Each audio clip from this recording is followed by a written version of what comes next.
posibilidad ng tagumpay o kabiguan, ng ligaya o lungkot. Kaya marapat lamang natanggapin si Jesus bilang tagapagligtas at Panginoon.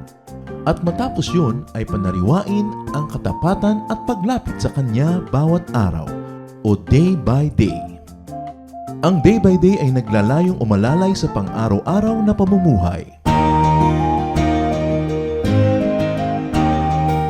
Narito po si Kuya Ed Lapis sa mensaheng pinamagatang If I Were God.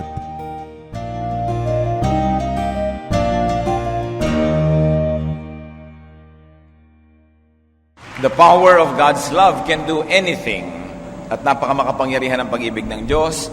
So, paano dapat sumagot ang Diyos sa mga panalangin ng mga tao? Kung kayo po ang Diyos, paano kayo sasagot sa mga dasal ng mga nananalangin? How would you answer prayers? At ito po ang ating susuriin bilang paghahanap sa mga kasagutan kung bakit kuminsan ang mga panalangin natin ay hindi natutugon ayon sa ating kagustuhan at kuminsan naman yung hindi natin hinihingi ang dumarating. If I were God, kung ako ang Diyos, anong gagawin ko? Salamat Panginoon sapagkat kayo ang Diyos at hindi kami. At salamat sapagkat kayo Diyos sa makapangyarihan, maibigin, marunong. Pagpalain niyo po kami ngayon. Salamat at buhay pa kami. Salamat at may nagmamahal sa amin at kami may minamahal. Salamat Panginoon at kami may kinakain. Binibigay niyo ang mga pangangailangan namin. At kami nagiging kasangkapan din para pagpalain ng iba. Salamat sa buhay. We thank you for life.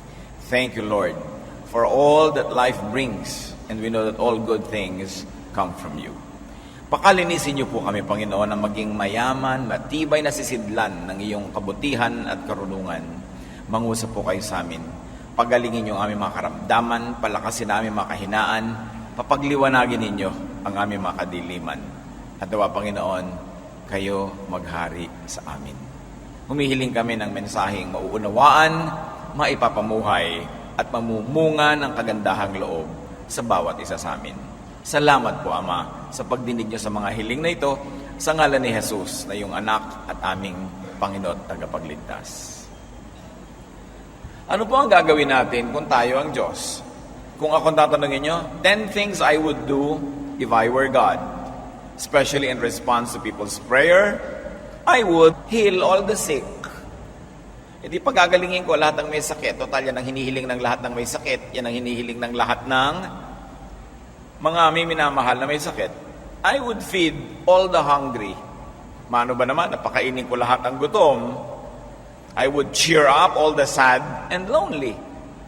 Maraming malungkot, maraming nag-iisa, nangungulila, papasayahin ko silang lahat. I would strengthen all the weak. Lahat ng mahihina, di palakasin at nang wala silang problema. I would keep everyone safe. Lahat ng gusto na makarating ng maluwalhati mula sa paglalakbay, mailigtas mula sa lahat ng panganib, yun ang gagawin ko. Ililigtas at pananatilihing ligtas ang lahat ng tao. At dahil napakaraming humihingi ng tawad, I would forgive all sins, all mistakes. I would be perfectly gracious. Pero may kakambal din yun. I would also punish every sinner. I would be perfectly just. If I were God, I would give people all their wants. Total, mayaman akong Diyos, hindi mauubos ang resources ko. Yung planeta lang hindi kayang ubusin ng mga tao ang laman nito. Ang dami pa mga ibang planeta. So I would give people all their wants. And if I were God, I would say yes all the time. Total, kayang-kaya ko naman. I would be indulgent and generous. I would solve all people's problems. Lahat ng iniluluhog nila sa akin, mula sa mga pinakamalalaki na cancer, hanggang mga tagyawat na ayaw ng magagandang dalaga sa kanilang pisngi, lulutasin ko lahat dyan. At dahil napakaraming Diyos ko, baguhin niyo po ang aking asawa, gawin niyo siyang thoughtful, gawin niyo siyang superman, gawin niyo siyang super this and that. I would change all people. But there would be 10 problems that would happen if I were God. Pag lahat ng yon ay ginawa ko, may mga kakambal na problema. If I healed all the sick, no one would die. Pag lahat ng may sakit, pinagaling ko, edi walang namatay. Dahil lahat naman ng may sakit, ang dalangin ng may sakit at nung nagmamahal, huwag niyo po siyang kunin, huwag niyo po siyang kunin. Kahit nga 107 na yung nanay, ayaw pang ipakuha. Kahit 3,000 years old na, ayaw pa. People like to live forever. Hebrews 9:27 will have a big problem. Man is destined to die once, and after that, to face judgment. Ang tao ay nakalaan na mamatay minsan, at pagkatapos niya ay humarap sa pagsusulit sa Diyos. Eh hindi nangyari yun. Genesis 3:22, he must not be allowed to reach out his hand and take also from the tree of life and eat and live forever. Nung nagkasala ang tao, nasira na ang original plano ng Diyos. Man had fallen.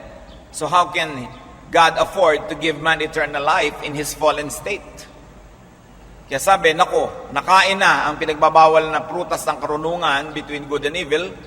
Bantayan ang tree of life, baka pitasan, kainin ang bunga at hindi siya mamatay kahit kailan. E paano naman yan? Kasama natin ang man in eternity, from eternity to eternity, fallen nature. Bantayan ang tree of life because he must not be allowed to eat of it and live forever. If I healed all the sick, people won't and can't enter eternity. And people cannot transcend the body, the physical. Malaki po ang problema pag hindi namatay ang tao. The spirit cannot return to God. Hindi makauuwi ang espiritu sa Diyos na pinagmulan. Ecclesiastes 12:7, the dust returns to the ground it came from, and the spirit returns to God who gave it. Isang malaking kalayaan ang nangyayari pag ang tao ay namatay ang katawan, nakababalik ang espiritu sa Diyos. Malinaw ang sinasabi ng Ecclesiastes 12:7, the dust returns to the ground it came from, and the spirit returns to God who gave it. Ang nagpapabigay ng problema dyan, mga relihiyon, kasi kani-kanya sila ng payo, panukala, na sila lang ang daan para bumalik ka sa Diyos. So yung iba namang problema, yung kapatid ko hindi napaanib sa aming iglesia, therefore hindi siya pupunta sa Diyos. Yung mga tao doon namatay na hindi namin naging member, therefore hindi sila pupunta sa Diyos. Sa Ecclesiastes 12:7 sabi, ang namamatay, bumabalik sa Diyos. Pag-aralan nyo kung anong kahulugan niya sa inyong buhay and how you'd operationalize the teaching that comes from the wisest man that ever walked the face of the earth. So ang namamatay, nagkakaroon siya ng pagkakataong bumalik sa Diyos. Isa pa pong problema kung ang tao hindi namamatay dahil sa sakit, people would be careless. Baka pagkakain kayo ng dilata, pati lata kainin nyo. Iinom kayo ng kung ano-ano, pati yung lalagyan, inumin nyo yun. People would be reckless, and people would trivialize life. Marami pong tao, kaya lang nagkakaroon ng napakalalim na pagmamahal sa buhay, kung naranasan na nilang manganib mamatay. Yung naranasan na nilang magkasakit, yung mga namamahal mo yung mahal mo sa buhay ng sobra dahil minsan naghingalo at akala mo inawala na, na-realize mo ang buhay mo yung magiging iba pag naiba siya, kaya namamahal mo tuloy. Pero kung hindi nangyari yon, wala, black and white lang ang buhay mo, hindi colored. Pero yung mga naratay sa karamdaman, oras na gumaling, ibang-iba ang pagtingin nila sa paglalakad, pagsakay lamang sa bus, pagtingin sa mga halaman, gumanda kasi nanganib. But since all deaths result from illness and sickness, if God healed all sicknesses, no one would die. Imagine all the problems if no one died.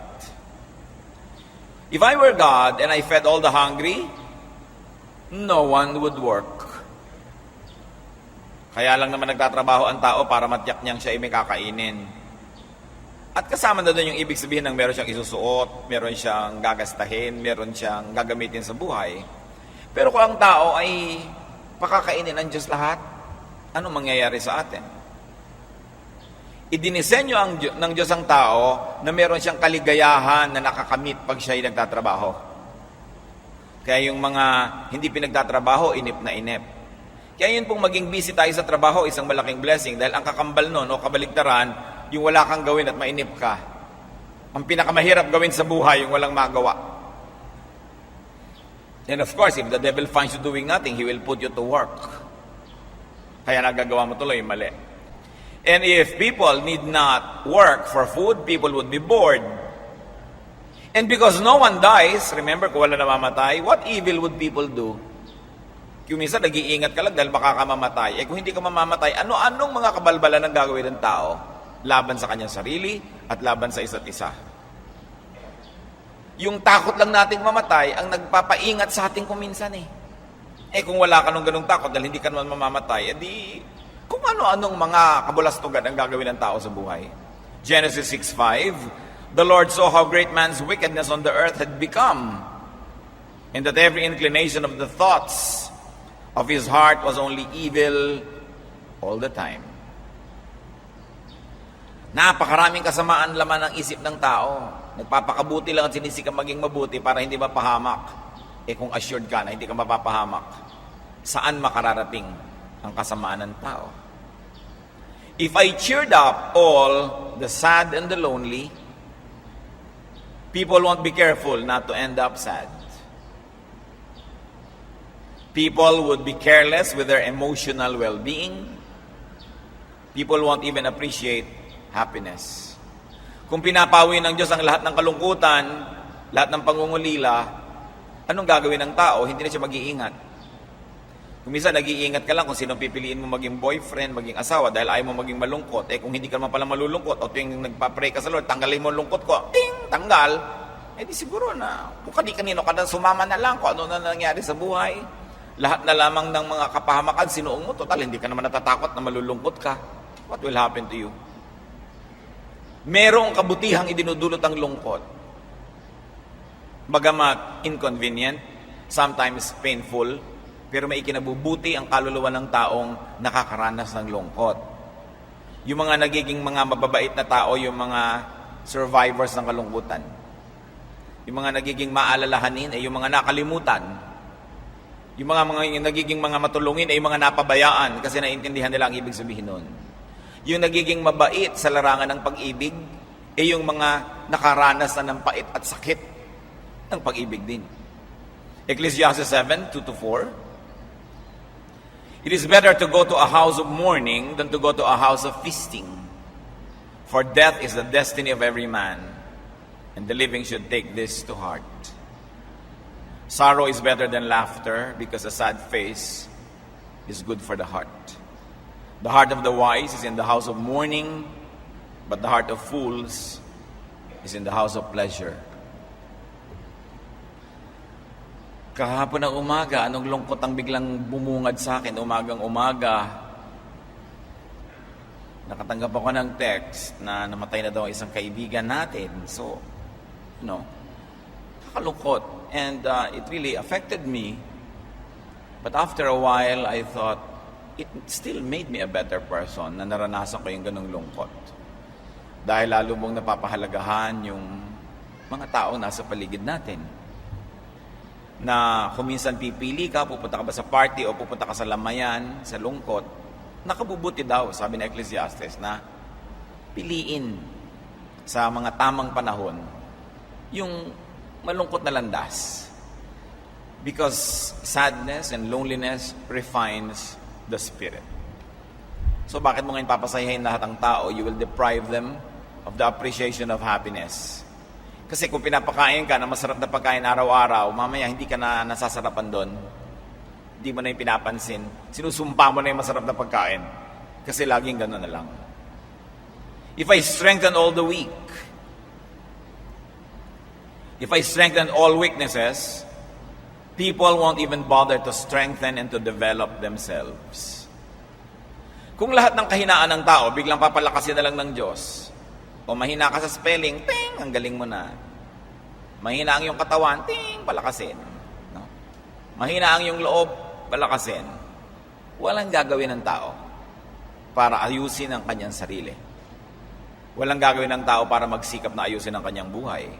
At kung lahat ay malakas, dahil lahat naman ang prayer, pagandahin niyo po ako, kung lahat magkakamukha ng ganda, palakasin niyo po ako, magkakamukha ng lakas, payamanin niyo po ako, lahat magkakamukha ng yaman, boring ang buhay nun. Everyone would be equally strong. No one would need another person. Pero nyo, kung binigay ng Diyos ang prayer ng lahat, na lahat yumaman, di wala nang maglilinis sa mga kalsada. Who will clean the toilet? No? Wala nang mag-aasikaso na magpaandar ng mga airport dahil lahat nasa bakasyon. Wala nang magpapaandar ng buhay, wala nang matadero, wala nang tindera, wala nang manikurista, wala nang, hindi naandar ang buhay kasi lahat pare-pareho na lang, no? So napakalaking problema pag sinunod ng Diyos lahat ng dasal ng lahat ng tao. Gusto ng Diyos kasi ang mga tao may kani-kanyang kakanyahan, may kani-kanyang kahinaan, may kani-kanyang lakas para magtulungan. Sapagkat sa pagtutulungan, sa pagsasama-sama, merong ligaya na natatamasa ang tao na hindi niya nakukuha kung siya nag-iisa lang sa buhay. Kung ikaw ay kayang-kaya mo na ang lahat, kaya mo nga, hindi mo kailangan ng tao, walang tao sa paligid mo. At dahil hindi mo kailangan, hindi ka na rin nakikisama. Kaya lang naman kuminsan nakikisama ka dahil baka dumating ang panahon may kailangan ka eh. Dahil hindi mo na kailangan, yayabang ka na. At sa pagyabang mo, nahihiwalay ka ng nahihiwalay sa mga tao, anong naghihintay sa iyong emotional well-being? Liligaya ka ba nun? O lulungkot? Kaya sinadya ng tao na bawat isang tao ay may kakanyahang mga katangian, meron siyang mga kalakasan, at dahil doon, meron din siya siyempre kahinaan dahil alam namang puro ka nalang lakas. Because of that, people need each other. And in needing each other, that you feel human. Yung mga natatakot umibig, natatakot magmahal, takot kayo maging tao. Sapagkat ang ibig sabihin ng maging tao ay yung mga ilangan at kailanganin, magmahal at mahalin, makisangkot sa buhay ng may buhay, bagamat hindi sa lahat ng buhay at hindi sa lahat ng tao, makipagmabutihan, makipag-isa. Merong ligaya na natatamasa lang nung nakikipag-isa sa kapwa, na kailanman hindi mararanasan ng sobrang independent. 1 Corinthians 1:10, all of you agree with one another, so that there may be no divisions among you, and that you may be perfectly united in mind and thought. When people are united in mind and thought, and this unity is sometimes compelled and forced upon them by need, because you need one another, people discover joy. Sabi nila, ang mga Pilipino, close family ties. We must never forget that one of the reasons why we have close family ties is because many of us are poor. We need each other. May kasalan doon, hindi mo pairam yung mga plato-plato mo kasi sa probinsya ka dahil baka ikaw naman maglamayan, wala magpapadala din ng kanilang mga tasa-tasa sa iyo, ang dami mong kailangan. Yung mga close family ties na yan, mga relatives namin nandito lahat kasi holiday. Kung mayayaman ang lahat ng kamag-anak mo, mag-hotel yan, ba't yung magsisiksik sa bahay mo? So there is interdependence because people need each other. And because we are compelled to be there because we need and we are needed, love grows. Relationships grow, and we harvest the benefit of being with fellow human beings. And you know why it's a blessing to be with fellow human beings? Because each human being is also created in God's image. And there is a facet of God, there is a character of God that you can find in each person, waiting to be discovered. Although there's also a character of Satan that is there. No? Kaya pinipili mo na lang, alin ba yung titignan, alin ang tititigan, alin ang papalakihin at papaliitin sa ugali ng kapwa mo dahil hindi naman pwedeng piliin mo lang yung gusto mo dahil buo siyang tao. Meron siyang katangian at meron siyang kapintasan. Hebrews 10:24, let us consider how we may spur one another on toward love and good deeds. Kailangan daw na tayo ay magtulungan na palabasin ang mabuti sa isa't isa para maging maibigin siya, at dahil siya ay kaibig-ibig, iniibig din natin siya, at dahil iniibig natin siya, nagiging kaibig-ibig tayo sa kanya, tumitibay ang samahan. Napaka-importante na hindi lahat ng weaknesses pinagmamagican ng Diyos para maging strong. Because the super strong can be isolated because they don't need anybody. If I kept everyone safe, people would be reckless. Kung alam ng tao na kahit anong gawin niya, hindi naman siya mamamatay, safe naman siya, anong gagawin niya ng mga kapabayaan? No one would value life. No one would value discretion. People would be mechanically fearless and complacent. And because of that, they will miss the finer points that sometimes slight worrying can give. Kasi pagka alam mo na nag-aalala ang mahal mo sa buhay dahil wala ka pa, umuwi ka nga para huwag siya mag-alala. Pero pagka alam niya na wala namang mangyayari sa iyong masama at alam mong alam niya yon, baka hindi ka na umuwi. Total, wala naman siyang aalalahanin, wala siyang iisipin. Isaiah 47:8, "Now then listen, you wanton creature, lounging in your security, and saying to yourself, I am, and there is no one besides me. I will never be a widow or suffer the loss of children." Sabi, magtigil ka, tao, na sinasabi mong okay ka, secure na secure ka, hindi ka mauulila, hindi ka mangungulila, hindi ganyan ang pamumuhay. Kailangan merong healthy level of knowledge and awareness that indeed there is danger in life. That the good things we enjoy may suddenly be taken away from us, or maybe slowly taken away from us. Because of that, we appreciate what we have, and we appreciate whenever we have something good. If I forgave everyone everything, people would abuse. People would live wantonly. People would be calloused. Kung ako'y Diyos, patatawarin ko ang lahat, ang kasalanan ng lahat ng tao, isang tiyak na bagay mangyayari. Aabuso ang lahat. Subukan mo ang isang opisina na walang boundary clock. People can just come on their own. Naku, kung ano-ano mga dating niyan. Yung iba darating ng alauna, yung iba alana, talagang hindi na dumating. Wala namang boundary clock eh. Yung mga empleyado sa mga fast food, diba, may nailigwak, na itapon, na sunog, na sira. Pagka hindi mo sinalary deduction, sigurado takot-takot ang maliligwak, matatapon lahat. Abuso yan. 2 Timothy 3:2-4, people will be lovers of themselves, lovers of money, boastful, proud, abusive, disobedient to their parents, ungrateful, unholy, without love, unforgiving, slanderous, without self-control, brutal, not lovers of the good, treacherous, rash, conceited, lovers of pleasure rather than lovers of God. This will happen and much more if people knew that they would not be punished for wrongdoing. Pagka nakalagay, no parking, at alam mo naman na hindi ka naman huhulihan, hindi ka mumultahan, hindi ka mapapagalitan, edi bumara na ang buong kalsada. Pag alam mo that if you can beat a red light at hindi ka naman paparusahan, hindi nagbanggaan na ang lahat ng tao dahil hindi naman nila papansinin yung batas. Pag alam ng mga bata na kahit 15 taon na sila sa second year high school, hindi sila mapaparusahan, baka abuti sila ng 50 taon doon. At dahil hindi naman sila magugutom, inasyon naman yun ng God, hindi nila kailangan talaga magsikap magtrabaho. Hindi naman sila mangangailangan ng ganito mga bagay. On the other hand, if I punished every sinner, kabaligtaran ng I'll forgive, if I punished every transgressor, no one would be spared. Kung pinatawad ko lahat ng tao, problema. Ang kabaligtaran nun, parusahan ko lahat ng tao, hindi wala namang naligtas. Kasi lahat dapat parusahan. Pag sinabi din yung, di Lord, parusahan nyo na lang po yung iba, basta huwag kami. Diba? Pagka sinabi mo naman na, patawarin nyo na lang po kami, huwag naman yung iba na lang. Hindi pwede yon kasi pag ang Diyos gumawa ng batas para sa lahat. Pag may gravity, lahat bumabagsak. Banal man o makasalanan, pag natapilok, matutumba. Banal ka man o magkasalanan, pag dinapuan ka ng mikrobyo at wala kang immunity doon, kakasakit ka. Banal ka man o may kasalanan, may lumipad na bala, tumama sa bungo mo, patay ka. Because the law of God applies to all. God is respecter of no man. Kaya kahit nga si Jesus nung maraming nagtataka, bakit naman yung mga mabubuti at masasama, pare-pareho lang nangyayari sa kanila, mga masasama na umaasenso. Sabi ni Lord, well, the sun shines both on the evil and the good.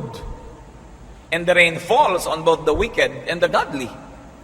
Hindi naman pinipili ng ulan na doon lang siya tutulo sa lugar na yun at hindi ka mababasa dahil Christian ka. Naglalakad ka, yung tapat mo, butas yung ulap, hindi ka nababasa. So pag may hiningi ka sa Diyos para sa iba, dapat mong tanggapin na mangyayari rin yun sa'yo. Pag may hiningi kang exemption para sa'yo, isipin mo rin na lahat may exempt. So pag sabi mong, Lord, parusahan niyo po ang kapitbahay namin dahil masama, sinabi mo na rin na, parusahan niyo rin po ako dahil ako'y masama. Pag sinabi mo na yung kalaban ko po, ganituhin nyo, sinabi mo rin na gawin nyo rin sa akin yon. Psalm 53:3, kung bakit pagka pinarusahan mo ang isang makasalanan, lahat mapapahamak. Everyone has turned away. They have together become corrupt. There is no one who does good, not even one. Romans 3:23, for all have sinned and fall short of the glory of God. Kaya masama yung dasal tayo ng dasal na may mangyaring masama sa kapwa, parusahan niyo po sila, parusahan niyo po sila. Hayaan mo na lang Diyos magpasya kung anong gusto niyang gawin. If I were God and I gave all people's wants, no one would work. Tulad ng napag-usapan na natin, and miss the joy of working. Because of that, no one would be satisfied, and the wants will never end. Pag ibinigay mo sa tao 10, mamaya gusto niya 20. Pag binigay mo 20, mamaya gusto niya 30. Hindi na yung titigil. Ecclesiastes 4:8, there was a man all alone. He had neither son nor brother. There was no end to his toil, yet his eyes were not content with his wealth. May taong akong kilala eh. Wala namang papakainin na, wala namang umaasa sa kanya, wala namang nakasandal sa kanya, ang yaman-yaman na, ayaw pa rin tumigil magpayaman. Ibig sabihin lang niya, wala nang need, payaman pa ng payaman. Kasi hindi naman makokontento tao. So pag mo, Diyos ko, bigyan nyo lang po kami ng bahay sa Camellia Home, sasaya na po kami. Akala mo totoo yun? Pag binigyan ka, Diyos ko, kailangan po pala namin ng kotse dahil milya-milya kalayuan nito sa sibilisasyon. Diba? Pag binigyan ka na ng kotse, Diyos ko, kailangan ko po pala ng panggasolina dito araw-araw, kailangan ko po pala ng pang-change oil, pang-change tires, kailangan ko po pala nito, noon, etc., etc. No? Akala nyo ba tumitigil yung pangangailangan? So, hindi solusyon pag ibinigay ng Diyos ang gusto mo. Dahil may maiimbento ka na naman na bagong gusto at meron ka na naman bagong irereklamo sa araw ng bukas. And people would be sensitized, unappreciative, and therefore unhappy. Ecclesiastes 5:10, whoever loves money never has money enough. Whoever loves wealth is never satisfied with his income. This too is meaningless. Sabi, hindi nasasatisfy ang tao. Hindi solusyon, Diyos ko, ibigay mo po sa amin ito. Sabi ng iba, Pastor, ipanalangin naman natin ang Pilipinas, payamanin ng Diyos para tayo sumaya. O tingnan nyo na lang, yung lahat ng mayayamang bansa, kung masaya nga ba? Bagamat masarap namang karoon tayo ng pera sa bulsa natin, makain natin ang gusto natin, pero para isipin mo na yun na magiging daan para ka sumaya, hindi yun guarantee. Ang mahalaga, kahit anong kalagayan mo ngayon, umimbento ka ng saya. Kung sa ka man naroon, ano man kinasadlakan mo ngayon, gumawa ka ng saya. Sasaya ka. Huwag mo isipin, pag lang nandun ako, nandun, tsaka pa ako sasaya. Tapos nakarating ka doon, malalaman mo, sabi ni Solomon, meaningless. Patungo pa lang kayo, pauwi na ako, huwag na kayo mag-aksaya ng panahon. Balik kayo. Hindi ito ang daan. Sabi niya. Kailangan ng kaligayahan, ginagawa sa puso. Kailangan ng kasiyahan, ginagawa mo immediately where you are. Nakatira ka sa isang barong-barong, sabi mo, pag nakatira ako sa palasyo, sasaya na ako. Akala nyo totoo yun? Pwede. Pero hindi garantiya na laging mangyayari. Kung ano ka dapat, nasaan ka, anong kalagayan mo, anong weakness mo ngayon, anong meron ka, anong wala ka, gumawa ka ng saya. Sabi nga ng Desiderata, strive to be happy. Meron kayong gustong ikarir nyong sumaya. Kung ano man yun, nagpapasaya sa inyo, gawin nyo yun. Hanggat hindi nakasasama sa kapwa at nakakasama sa inyong sarili. Gawin nyo. 70 years old kayo, gusto nyo mag-gel sa buhok, tambakan nyo ng gel. Sumaya kayo eh. Ano ngayon? Basta huwag nyo lang ninakaw yung gel sa iba. Di ba? Biyuda kayo, gusto nyo magka-boyfriend. Di mag-boyfriend kayo. Pipigilan kayo ng mga anak nyo. Huwag kayong papigil. May kani-kanyang asawa rin yan. Pagka uwian na sila-sila, tapos eto ka, kausap mo, picture. Pagka may mga okasyon, mabuti pa ang kalendaryo, may date, ikaw wala. Kayo nagkikinig sa mga tao, pigil ng pigil. Basta hindi masama, gawin nyo, gumawa kayong saya. Pag nagpantay na ang inyong paa, humarap na kayo sa Diyos, ipagsusulit nyo, anong ginawa mo sa buhay mo? Nagmukmo ka ba? O pinasaya mo buhay? Binigyan kita ng buhay para lasapin mo lahat ng kabutihan ko, tapos pigil ka ng pigil dyan. Diba? Sumaya ka. Gusto mong palitan ng iyong hairstyle? Matanda na po yata ako. Gawin mo. Hindi naman immoral yun eh. No? Ang dami-daming mga pwedeng gawin na hindi naman masama, pinipigil ang tao. Ba't po kayo lagi naka-duster? Kasi matanda na ako. Ba't hindi kayo mag-shorts?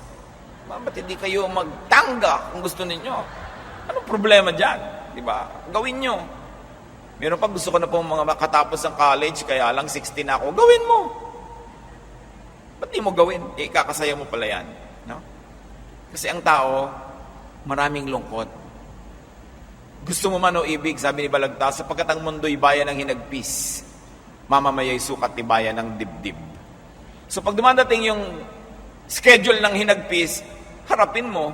Pero pag wala namang nakaschedule ngayon na hinagpis ang buhay, mag-enjoy ka.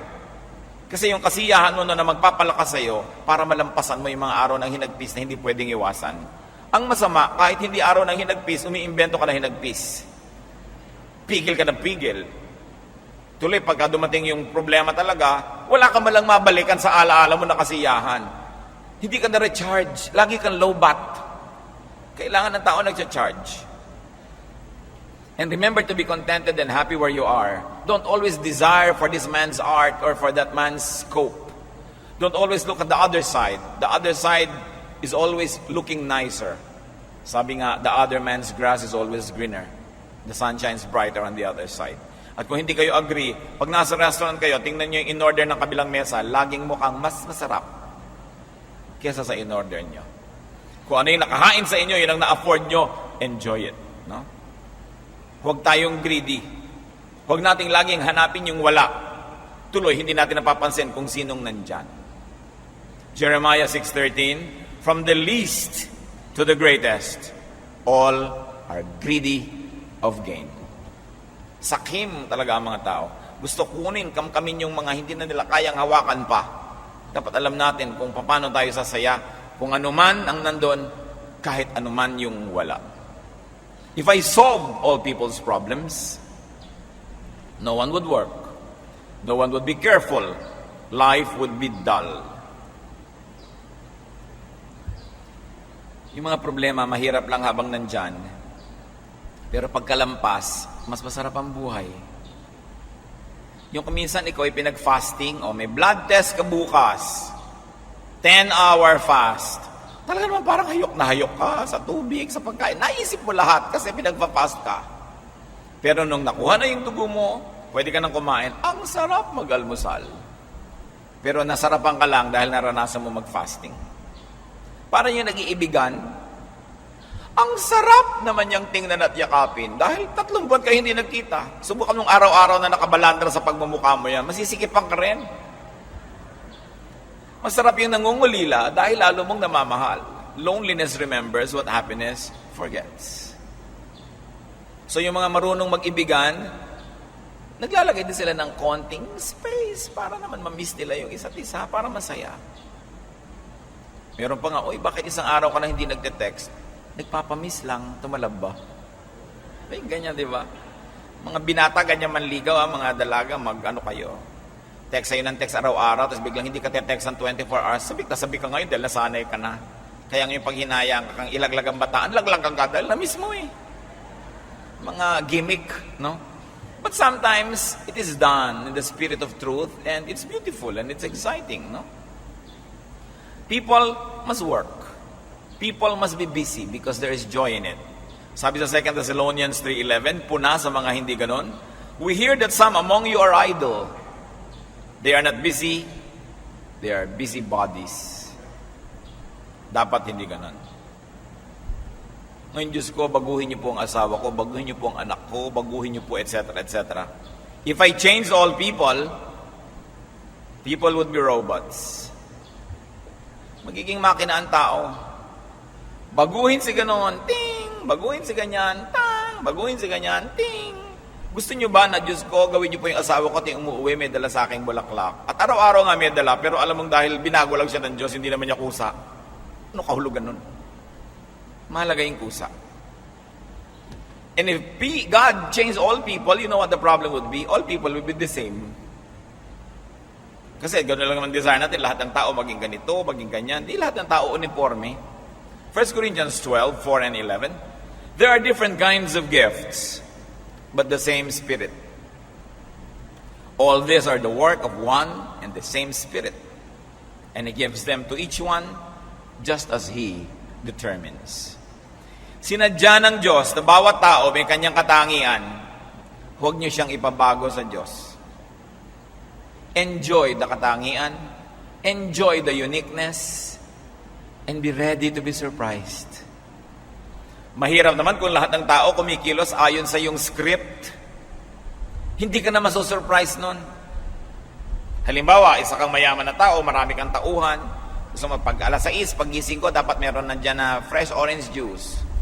Pagpunta ko sa asalan, nandun na yung dyaryo ko. Pagka aalis ako, nandyan na dapat yung kotse. Let's say, gano'n, lahat ng tao kumikilos according to your script. Efficient, convenient, pero walang surprise. Diba? Masarap din yung biglang, wala ka dong juice dahil biglang may iba pala kayong gagawin. May iba ka palang kakainin. Yun ang nawawala pagka ang mga tao binibigyan mo ng script. Kailangan ganito ka, kailangan ganito ka. Ganito mo ko mahalin. Pag nagiginawa ko, kailangan akbayan mo ako. Pagka nagagalit ako, kailangan suyuin mo ako. Script mo yun eh. Hindi lumalabas yung ganda ng pagkatao ng iyong kapwa. Magiging boring din na yung buhay. 1 Corinthians 12, 14 to 26 actually talks about the different parts of the body being uniquely distinct but part of the whole. And because of that, it is important that you appreciate every part of your body. So, nalaman na natin na yung 10 gusto kong gawin kanina, na siguro gusto nyo rin gawin ko kayo yung Diyos, hindi talaga yun ang dapat mangyari. God is right in doing what He does, in being who and what He is. Thank God that you are not God. I thank God that I am not God. Kasi kung gagawin ko yung mga gusto ko, gugulo. Masisira ang lahat. Pasalamat tayo sa Diyos na sumasagot siya ng no, ng wait, ng later, ng yes. Pasalamat tayo sa Diyos na hindi lahat ng pinagdarasal natin gumaling ay gumagaling. Pasalamat tayo na hindi lahat ng pinagdarasal natin kaligtasan ay nangyayari. Sapagkat pag yun ay in-apply sa lahat ng tao, ano mangyayari sa buhay? God's way, though sometimes we don't agree, is still the best. God's way may disappoint us for a while. God's way may inconvenience us and even bring some pain, but it is the only way that will really work. Given that man is in a fallen state. Sapagkat ang tao ay nasa ganitong estado ng pagkakadapa at pagkakawasak dahil sa kasalanan, yung paraan ng Panginoon pa rin ang pinakamabisa at pinakatama, bagamat paminsan-minsan, pag nagiging personal sa atin, masakit.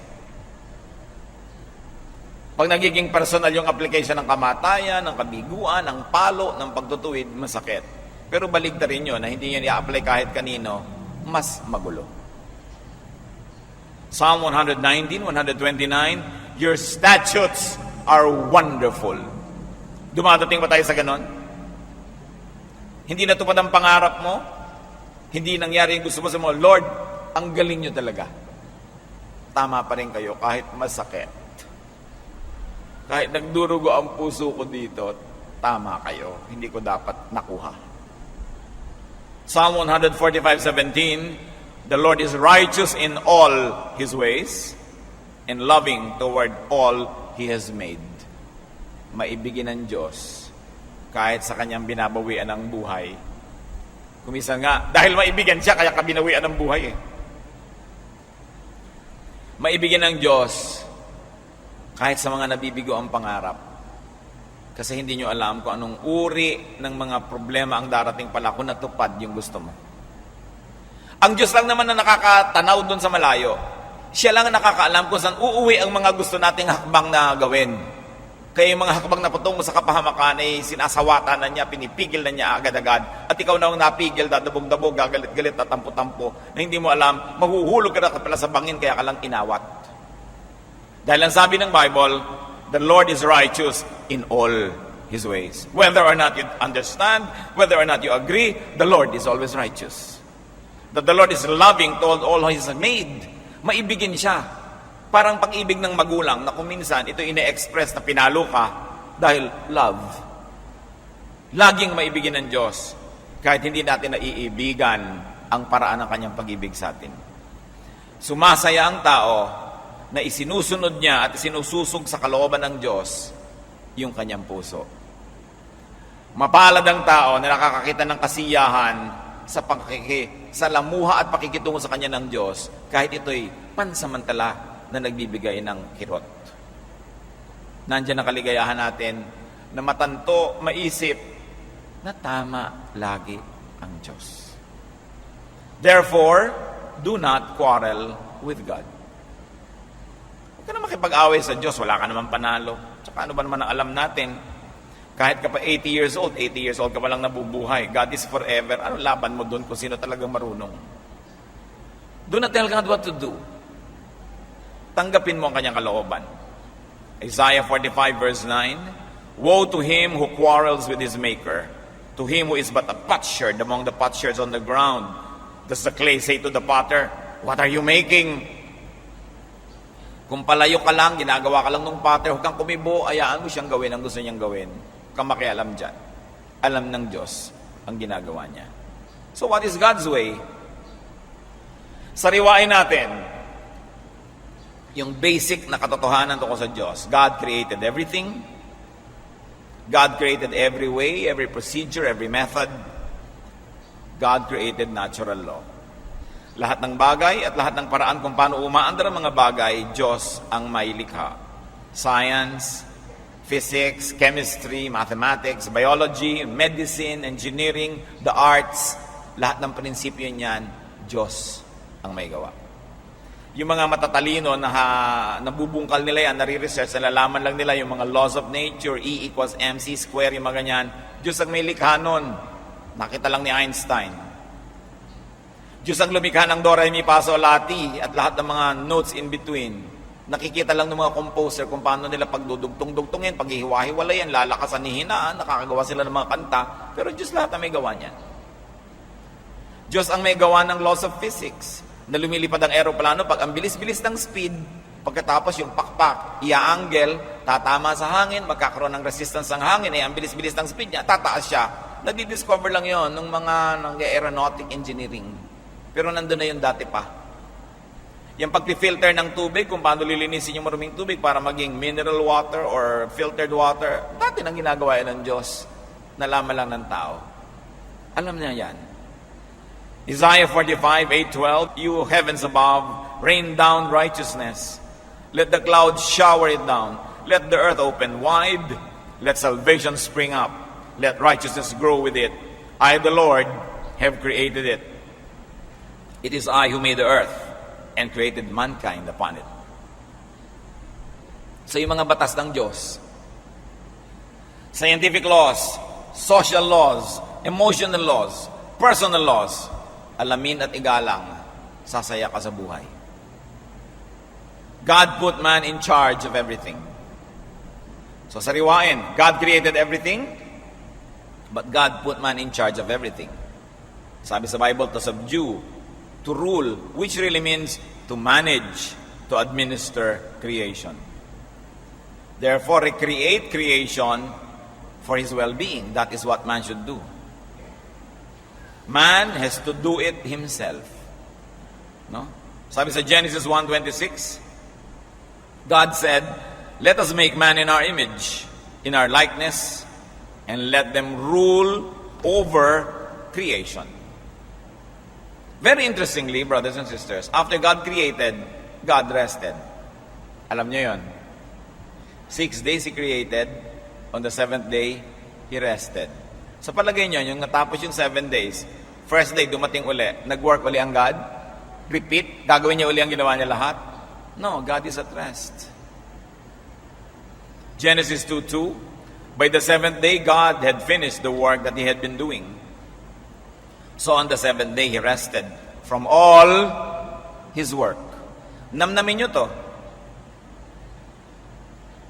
Nung dumating ang ikapitong araw, tapos na ang Diyos sa lahat ng gagawin niya.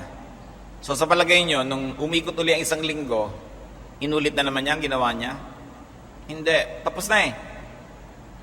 Nung ginawa niya ang lahat ng law of nature, law of gravity, law of the planets, law of medicine, law of health, law of everything, sabi niya sa tao, o bahala ka na. Rule. Manage the earth. So God is at rest. Genesis 2:3. God blessed the seventh day and made it holy because on it He rested from all the work of creating that He had done.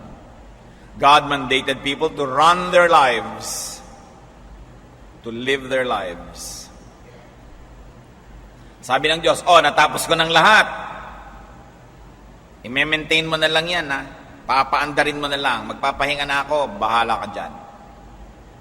Genesis 1:28, God blessed them and said to them, be fruitful and increase in number. Fill the earth and subdue it. Rule over the fish of the sea and the birds of the air and over every living creature that moves on the ground. So who rules the earth? God. But God already delegated it to man. Kaya pag sinira natin yung environment, sira. Pag minahal natin yung environment, buo. Pero Diyos ko, magparami ka po ng mga halaman. Ano ba? Hindi ba inilagay ko na nga sa seeds? Ang dami-daming seeds ng bawat isang halaman. Magpaparami talaga yan ng kusa. Mga isda, magpaparami yan ng kusa. Talagang kusa sa lahat ng creation, magparami. Ituloy ang buhay. Alangan namang bukas, mag-create na naman ako ng nara dahil inubos nyo. No? Bukas, mag-create na naman ako ng talakitok dahil na-extinct. Inilagay nga lahat yan. I-manage yun ang walang ma-extinct. Aandar kayo lahat. Lahat ng tubig nyo, magre-recycle. Recycle lang naman ng tubig. May bago bang isang patak ng tubig na inilagay yan Diyos dito sa earth mula nung creation? Wala. Lahat na re-recycle. Kaya yung ininom nyo kanina, pinagbabara ng paa ni Cleopatra 2,000 years ago. Yun din yun eh. Paulit-ulit lang yan.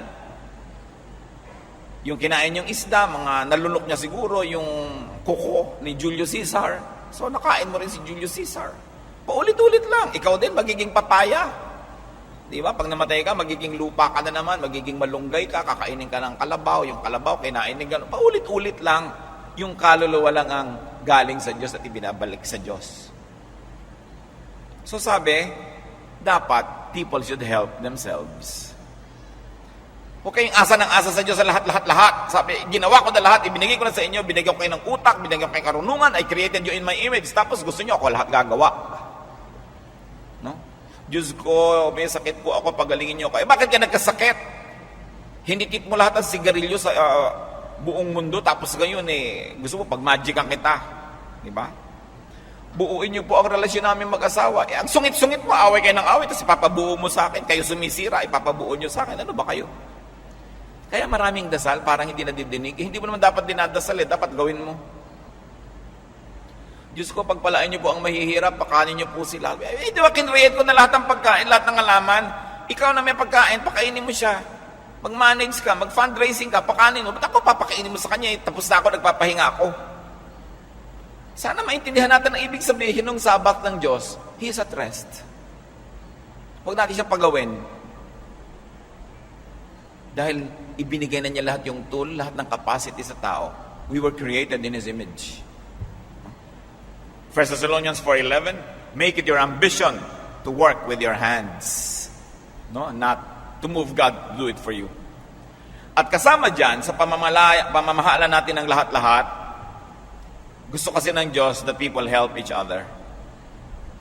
Kaya Diyos ko, hindi ko po kayang gumawa ng dam. Kaya nga milyon-milyon kayo para gumawa kayo, magsama-sama kayo.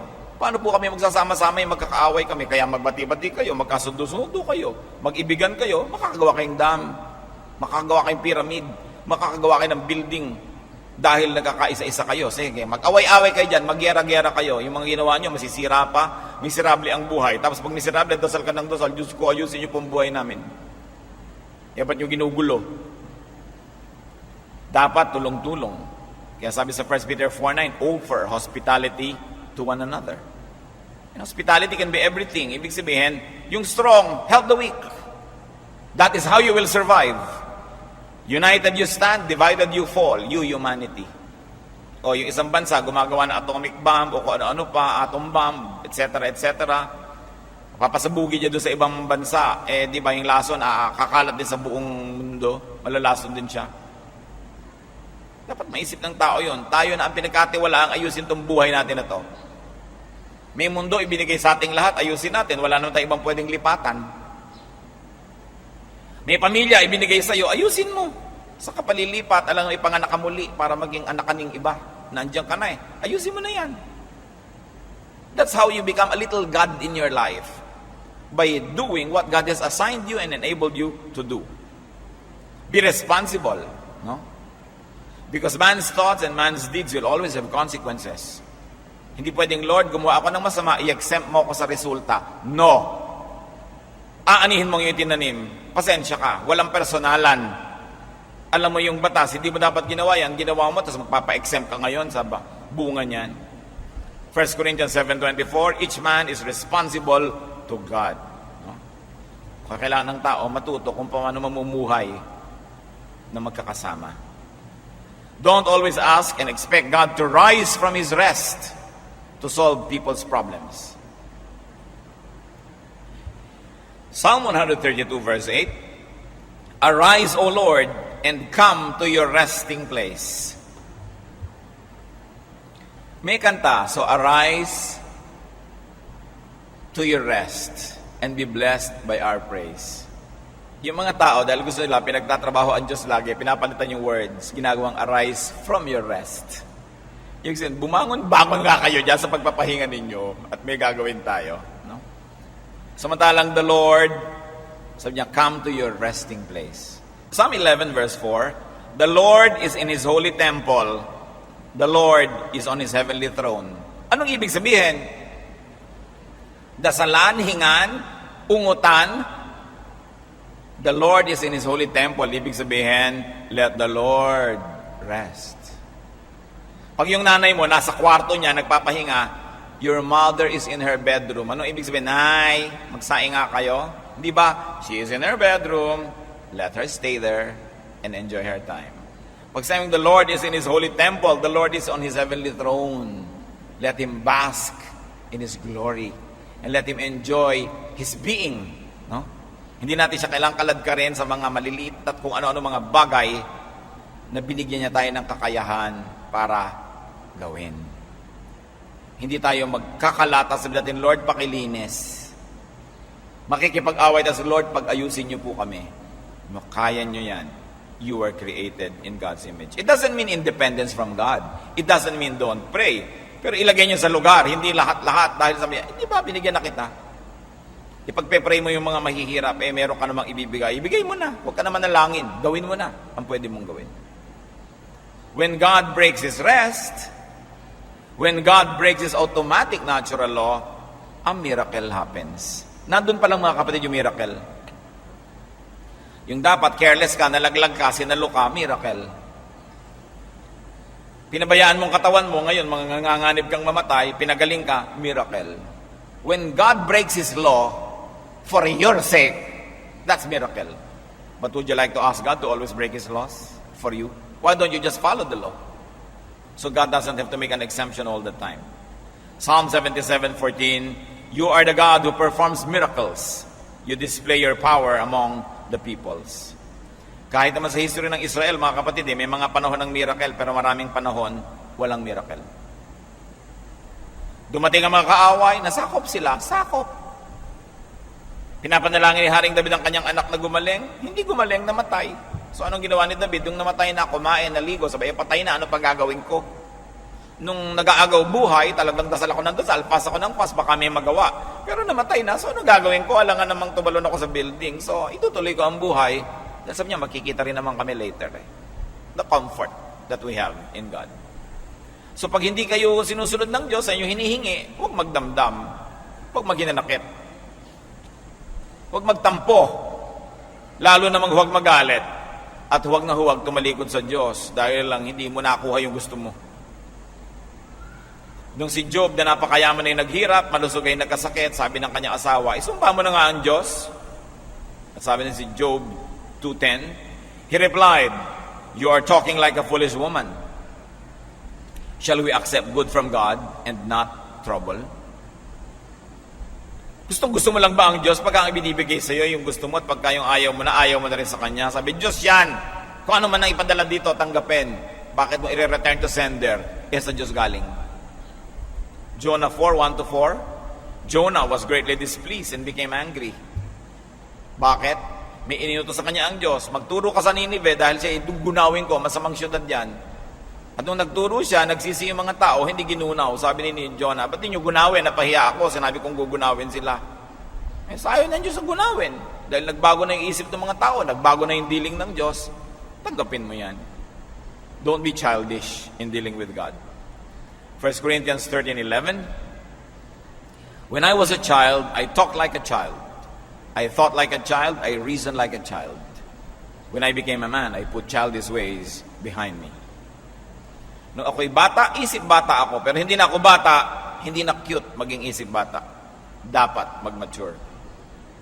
When all is said and done, sa buhay natin, sa kabila ng ating mga kabiguan, hirap, sakit, tama pa rin. At tama talaga ang Diyos. Buti na lang siya ang Diyos at hindi tayo. Psalm 33 verse 4, the Lord is right and true. He is faithful in all He does. So anong gagawin natin mga kapatid? Magsikap. Do what is best. Do what could be done. Make the most out of life.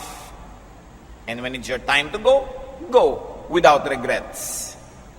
Ecclesiastes 3:12-13, I know that there is nothing better for men than to be happy and to do good while they live, that everyone may eat and drink and find satisfaction in all his toil. This is the gift of God. Enjoyin nyo ang buhay, mga kapatid. At kung may kapwa tayo nag-enjoy, huwag nyong pakialaman. Huwag nyong guluhin at huwag nyong sadistahin. Ecclesiastes 11:8, however many years a man may live, let him enjoy them all. Every stage of life has its own happiness. Enjoy it. Sabi ng Desiderata, with all its sham, drudgery, and broken dreams, it's still a beautiful world. Sa kabila ng mga kabiguan, hirap, pagod, maganda pa rin talaga ang buhay. Habang buhay ang tao, may pag-asa. Ecclesiastes 9:4, anyone who is among the living has hope. So anong ipinagdarasal nyo? Anong mga nagiging bunga ng ating pagdarasal? At anong nagiging bunga sa atin ng mga sagot ng Diyos? Diyos namin sa langit, salamat kayo ang Diyos at hindi kami. Dahil kung kami, lalo lang gugulo ang planetang ito. Lalo lang magkakabangga-banggaan ng mga hindi dapat magbanggaan. Magiging makasarili lang kami. Ang magiging wakas lang, lahat magdurusa. Salamat o Diyos sa mga sagot niyong yes. Salamat sa mga no. Salamat sa mga later and wait. Basta salamat dahil kayong nakakapangyari. Ang ituro niyo sa amin, maging masunurin, hindi lang para sumunod, kundi sa pagsunod, makita naming tama kayo at masiyahan kami sa pagsunod kahit panandalian, hindi kami nadadalian. Makapangyari nawa ang buhay niyo sa amin at maging marunong kami na tanggapin at hanapan ng kasiyahan ang lahat ng uri ng pagsagot mo sa aming mga dalangin. Magbulay-bulay pa tayo mga kapatid kung ano pa ang application sa buhay natin ng kahulugan ng pagiging Diyos ng Diyos bilang tugon sa ating mga dasal.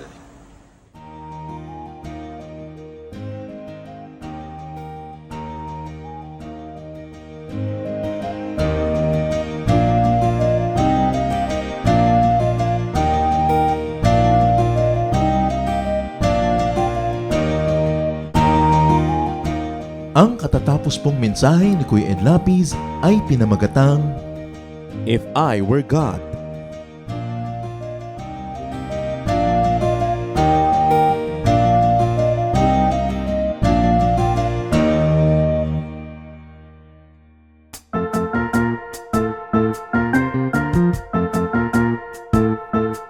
Oras na po para pansamantalang magpaalam ang programang Day by Day. Tayo po'y magsama-sama tuwing ika-6 hanggang ika-7 ng umaga, araw-araw. Magandang umaga po at mabuhay ang Panginoong Hesus!